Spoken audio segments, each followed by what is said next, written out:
Wow. So I got my red wine and I got more of the Wolf Blush port, which has been on special for some time now, not complaining. It's great walking down here. I just keep remembering how much nicer it is to walk to the local bottle shop here as opposed to when I was in Parramatta Park. I mean, this is a relatively busy road, but it's just a much more pleasant walk. Very nice. So, bit windy today. It'd be nice to use the bike again, but it's a bit grey in the skies and windy, so I think it's probably sensible just to walk. And also it gives me a chance to do another video blog, because walking and talking, see, I find that the easiest way to get off my ass and do it, basically. Yes, I must admit, I feel a lot for the people in New South and Victoria still going through lockdown hell, and can't believe it.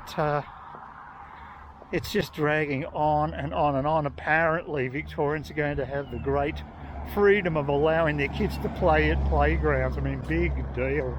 That apparently is a really unpopular one, restricting them from that. That did not go down well, apparently. Fair enough. I think tensions are getting pretty high.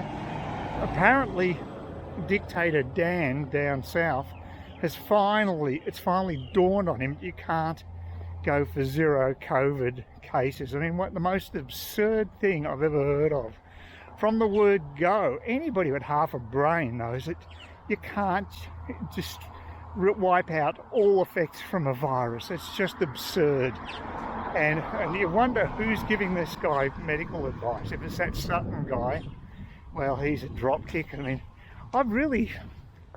again, I say, why do we bother with states? I mean, they haven't done us any favours the last 2 years. They've really been a drag on the Australian economy. So, mind you, if you look over the ditch to what's happening in New Zealand, well, they don't have states, but they've got a pretty crook national government, so things aren't going well there. They're way overreacting to the situation as well. It's just crazy stuff. And like I say, people overseas are just laughing at us now. They're thinking Australians are absolute wimps, just overreacting, being way too cautious and unrealistic. I mean, anyone who tries telling me that Andrews is on the right track by trying to eliminate a virus, well, you can go he's ridiculous. I'm sorry, that's insane. And of course I'm due to get the second jab later this month, and then this talk of 3 jabs. I'm thinking, well, hold on, if you're going to start that crap, I might then say forget it. You know, that's way over the top. I was lucky, like I said, got no side effects whatsoever. A soreness that you'd get from a normal flu shot for a few days, where it was jabbed into the left arm, and that's it basically. So yeah, there's nothing at all. I had a bit of a hangover that had nothing to do with the flu shot. That was just the Wolf Blush port. So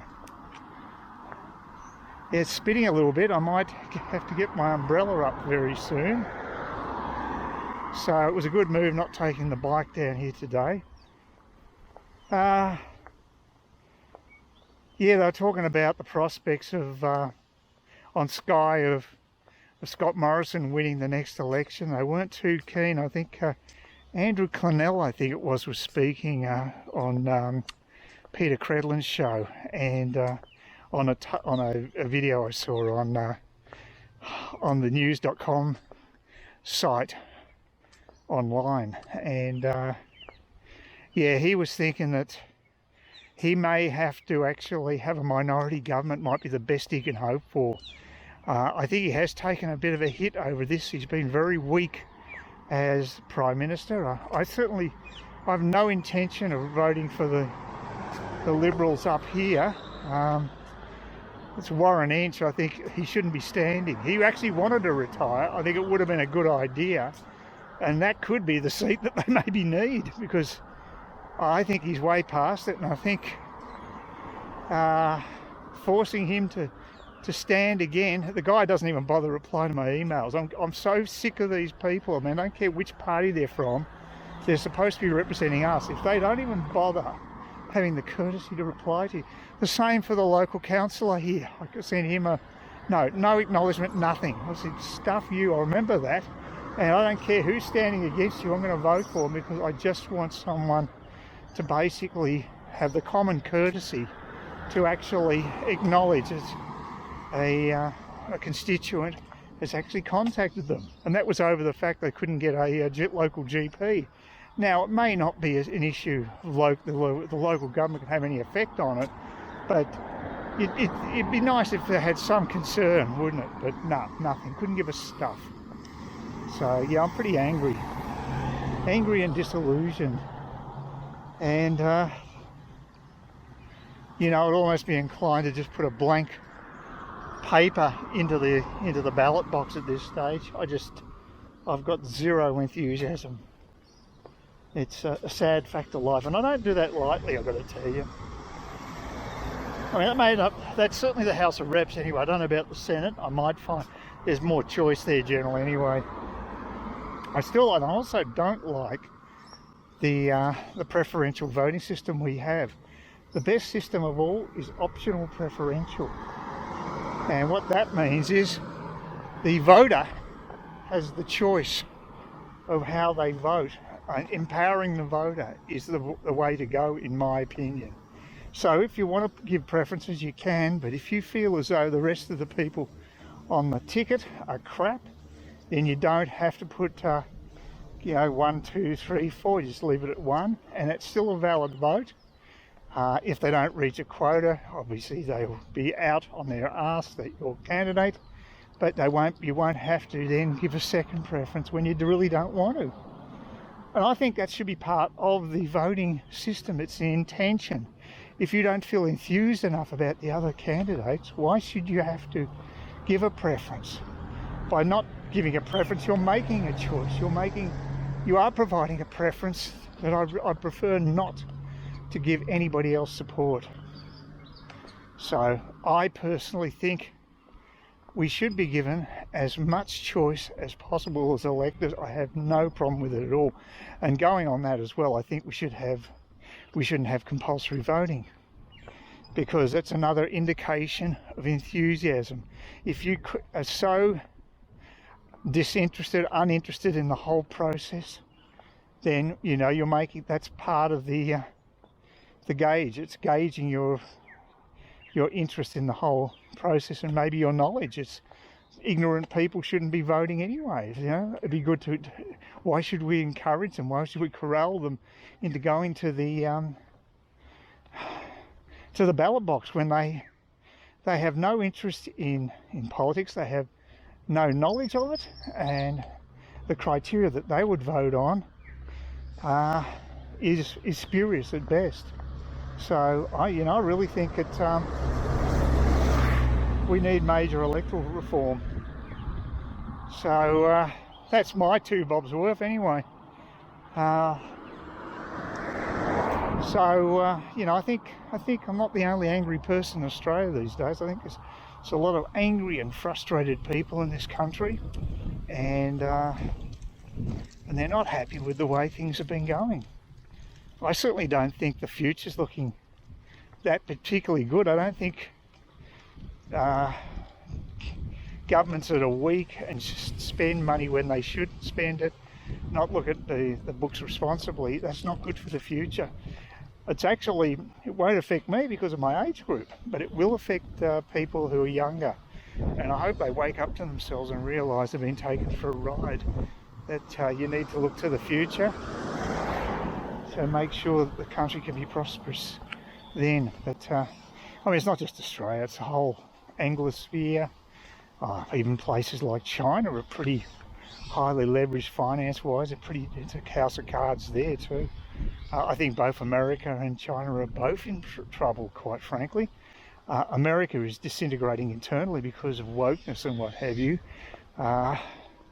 Americans are now, a proportion of Americans loathe their own country, and that can't be a good thing. Their military is super woke, so what sort of battles could they fight? And the Chinese, I don't think they're overly enthusiastic either. I think they're press ganging into those positions, and their youth are basically probably out of shape and more interested in playing video games or working online or what have you, to actually doing what's physically required in things like the services. I think that both countries are probably not up to it when it comes to their militaries. And again, it's not just them, of course. It could be just a general Western thing. So, but you know, the thing about invading Taiwan, I think, well, if I was China, given the state of American politics at the moment with Biden, the absentee president, it is a perfect opportunity for China to do that.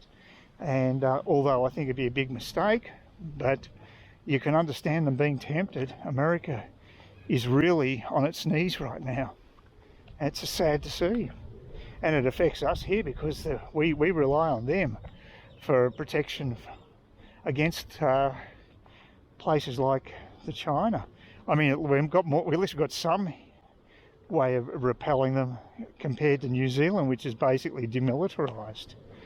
They're really in trouble. But then again, they seem to like the Chinese, and they seem to like authoritarianism even more than Australians. So maybe they'd be happy to be taken over. Bizarre world we live in, I'll tell you. Ideals like freedom don't seem to matter for much. It's a bizarre world we live in. Yeah, I've got to say, I forgot to mention my my new phone, the new Moto. What's it? Moto G that I've got is actually been quite good. It's got that extra battery strength, and I think it's been 4 days I haven't recharged it, and still got in excess of 30% battery charge. So it's amazing, right? The way I'm going with it, I think I could probably skip charging down to every third day, maybe 4 days. That's amazing. So the batteries will last a lot longer because of that. Yeah, it's been working really well. Although I did have one little thing. It actually, for some reason, the volume for the phone calls was actually down yesterday. Luckily, I heard the call from Chris, the landscaper, but it didn't actually ring. That's one thing that happens with these Moto phones. They seem to actually adjust back the alarm volume. I don't know why they do that, but it's damn annoying, which is strange because it's a different version of Android that I've got on this phone. So I'll just double check and see what it says when I get back in settings, just to make sure it's still up there, because it had been reduced to 0 yesterday before I adjusted it. So that's a bit annoying. But you know, I have problems with little things like these electronic devices, like this particular camera tends to cut out, which is a bit strange, but only occasionally. I can't quite work out why. Please consider subscribing to my channel if you think there's anything there of use to you, or entertainment or whatever. And either do that or give me a thumbs up, or if you're feeling really energetic, do both. That'd be great.